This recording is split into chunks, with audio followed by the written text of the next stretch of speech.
evening to you all who have gathered here today. Magandang gabi sa inyong lahat. Bayan. Naimbag nga rabii, yung aming apo na awan labas na. Ako po si Allison, And I'm Arvin. and we are the grandchildren of our beloved Lola Jacinta Bonifacio. Maraming salamat namin sa inyong lahat sa pagpunta ninyo dito para po masuyapan ang lola namin, magbigay respeto at maipagdasal siya sa huling pagkakataon. Lola was born on July 3, 1926, lived 90 wondrous years. So how do we begin to illustrate her life that she has entitled Hindi Ko Indikala, or in English, Never Would I Have Ever Thought. Sounds to me like a bestseller's book, maybe to be released in the not-so-distant future. All right, let's start at the very beginning. It's a very good place to start. Well, not at the very beginning, that's kind of gross. Let's actually start during her first years in elementary school. I'm pretty sure anybody that's talked to Lola for more than 10 minutes would know this story. But for those she's only told once. Lola, I don't want to go to school. I hate it. Why do I have to go? Salit datoy nga ito, nasagot nga agad eskwela. Of course you have to go to school. Kala ko na iti pinagyaman ko, dahil amang ko. Because he's the one who forced me to go to school.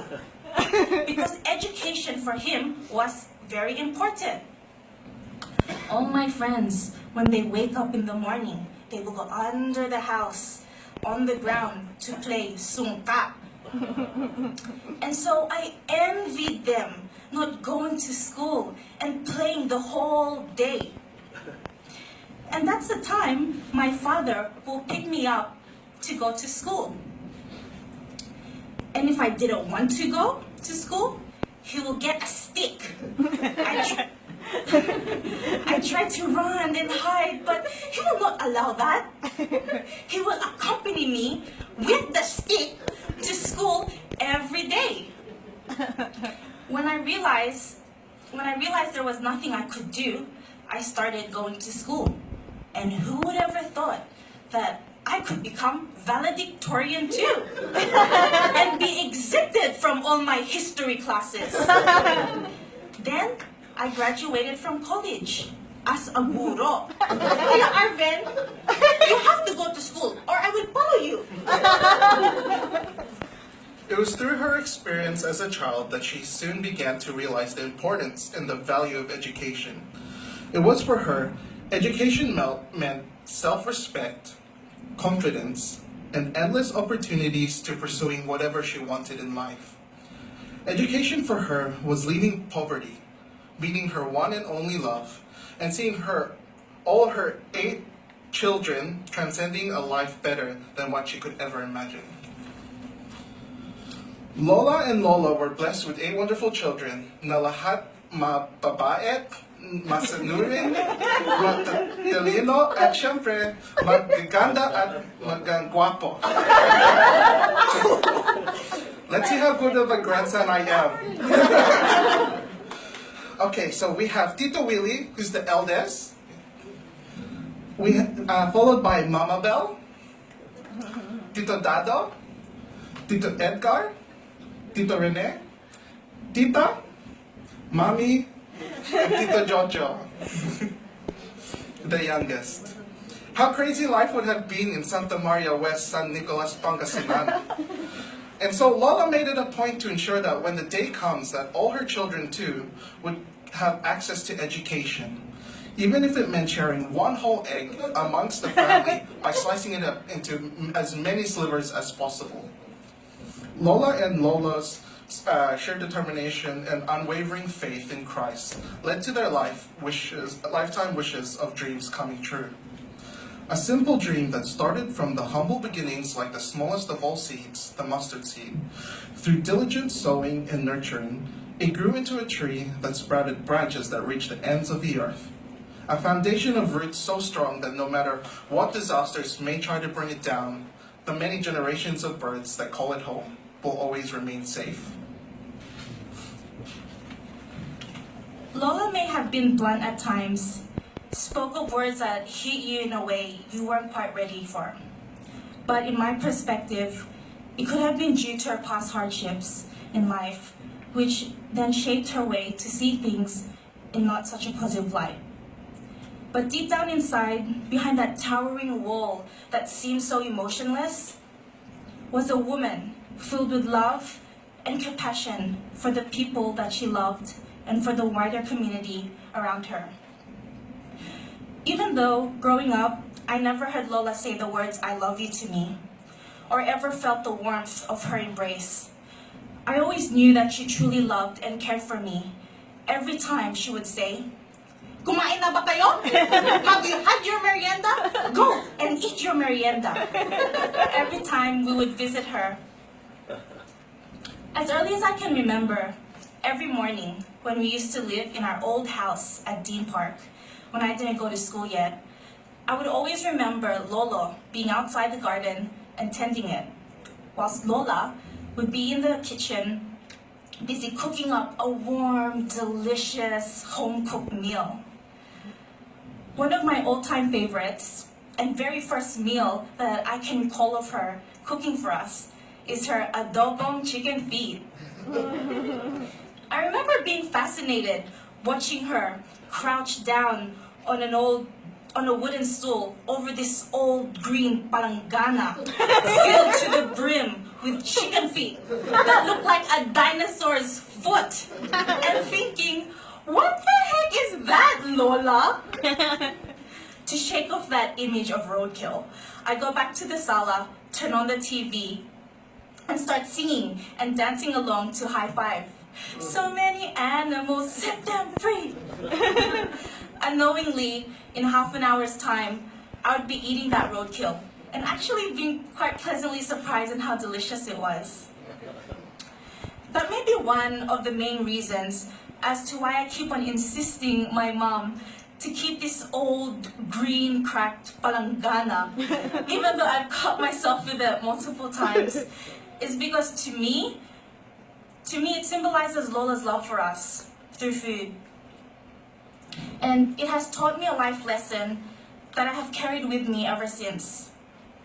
And that is to not judge, reject, or be maarte when offered food, especially of which that has been prepared with loving hands, because it is another way of them saying, "I love you." It wasn't until more recent years when my relationship with Lola started to develop into a much more closer and personal one. The walls between our hearts started to slowly crumble, and the distance between us became smaller and smaller. I no longer saw Lola as an authority figure, but I started to see her and empathize with her, just like a normal human being connecting with one another. Being able to empathize with Lola, and even more so than that, but actually communicating with her, really opened up our relationship. There was a specific moment conversing with Lola that I was able to step back and realize that Lola is a person, not just a Lola, but a human being also.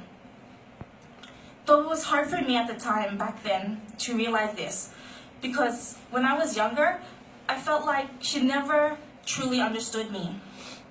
But I think she always has. Because at a certain point, she was my age too. And she probably went through the similar emotions. And so, when I eventually got up to that understanding, things got a lot better. So that pivotal moment that I was talking about before, that I shared with Lola, that made me see her in a different light, That was when she showed me the ropes on how to eat a simple packet of ding-dongs when you're missing all your teeth. First, eat all the soft melt in your mouth pieces, like the peas, nuts, and corn chips. Next, once you're left with just the cornick, which is like the dried up corn, gather a few of them in the palm of your hands, pop them in your mouth. Tapos, yung most crucial part, ingut-ngutin mo hanggang maging malambot na at pwede mo nang lunugin. Maraming salamat, Lola. That's one less video I have to research on YouTube now. Thank you. Okay, so I have two moments with Lola that pop into my head when I think of Lola and how those two moments changed me. And I'm sure you all have heard at least one of them at a party or a gathering. The first story with Lola is when I went to a neighbor's house next door to play the PlayStations. I was there most likely from 4 till 6, and it was during the winter, so it was super dark outside. The thing is, I clearly remember shouting from outside into Lola's open window inside, saying, "Lola, I'm going next door." But Lola didn't, I guess. Whilst I was having a good time playing Tekken or whatever it was, that entire afternoon, Lola was thinking, "I lost my grandson. Someone kidnapped him." Or worse, I'm with a girl.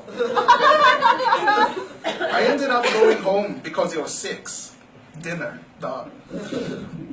That verbal beating I got that night, let me tell you, I do not wish that upon even my worst enemies. But that taught me a lesson of proper communication and how something as small as letting someone else know where you are means the difference between getting chinelas on your ube or not. And the second story I'd like to share is one when I was young, probably a few years older than Adrian is now. We went to a once popular steakhouse next to St. Martin's Place in Blacktown.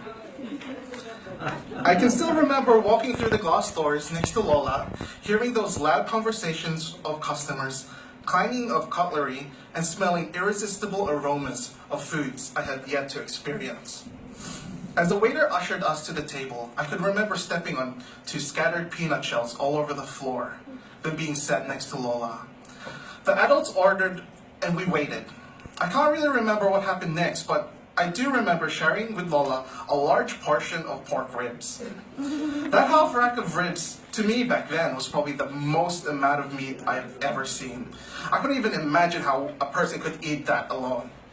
But luckily, I had Lola as my sidekick, and we ate it all. Without barbecue sauce. Because it was hiding under the ribs, we only found out afterwards. Anyway, I'm pretty sure I ate most of the ribs, because I can remember like my stomach was about to burst. I couldn't breathe, I couldn't think. I didn't know where I was, but next thing I know I was in the toilet and I was throwing up. I was throwing up everything I ate that day.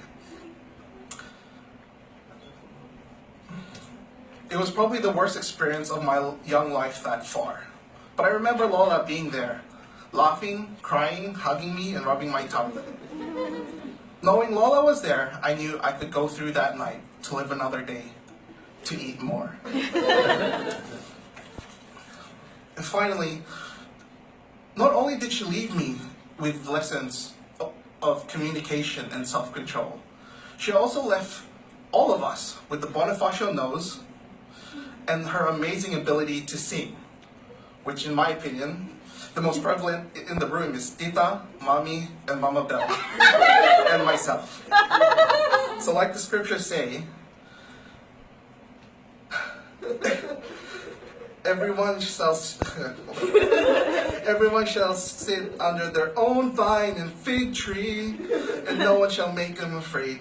They'll be safe in the nation we've made home. I want to sit under my own vine and fig tree, a moment alone in the shade, at the home in this nation we've made, one last time. One last time. Thank you, Lola, for planting the fig tree that's helping me and my future life. Now you can sit under that tree and rest in the shade peacefully. We would like to take the time to thank those who have helped supported Lola in good times and difficult times, especially during the last moments with us. Thank you to the doctors, nurses, and hospitals that have cared for Lola when she was in need. To Dr. Francisco for seeing her almost on a daily basis. To our cousins and relatives who have been one with us, praying for Lola's healing. To all her friends who have never made Lola feel like she was ever alone through her stay here in Australia. To all 8 of her children, you were her biggest motivating force. And finally, thank you to Tita Emily and Kiara. You were the two that welcomed her into your home and that made her feel loved, warm, appreciated, and special every day throughout her, and especially during her final stages. Maraming salamat. We love you, Lola. We thank you for the privilege of being your grandchild, and for every day that we will all be missing you. We will remind ourselves that our greatest gift to you will be living a life that will make you proud that we are your family. Lola, please take care of Lola. It's your turn now. You were her one and only love, and now that you're together again, No matter how painful it is for us to let her go, we are comforted knowing that Lola is happy to be reunited with you. From your family and loved ones here today, we love you, Lola. Goodbye, Lola. just the Inyana, Lola, Maraming salamat. and paalam. Thank you.